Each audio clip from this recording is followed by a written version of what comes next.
I'm sure as the electoral disaster mounts, and I think it will mount, there will be this overriding question: why did Rishi Sunak decide to go through a general election now?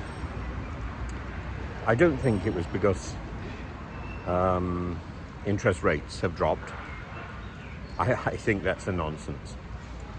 The two big suggestions that are floating around quietly, and there's not a lot of noise being made about them.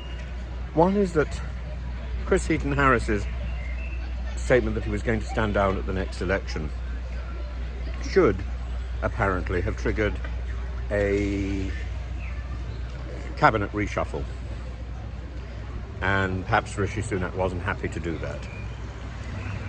And the other suggestion, which is much more vigorously doing the rounds, is that maybe Sir Graham Brady, who is also standing down at this election,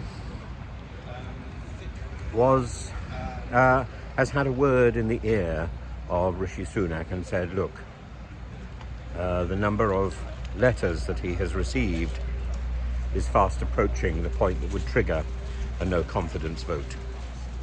And maybe that was the thing that got Rishi running scared, because I don't think it's goading from Stephen Flynn, no matter how brilliantly he performs in the chamber of the House of Commons.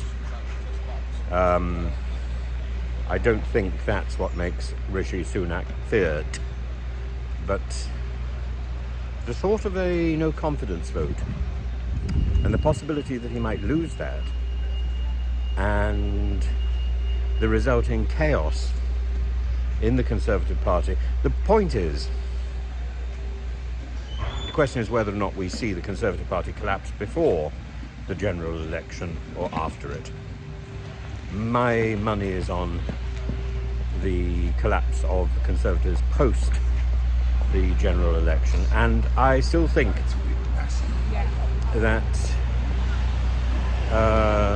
Keir Starmer is unlikely to get a most phenomenal victory at the next general election, at this general election, but he will get a victory.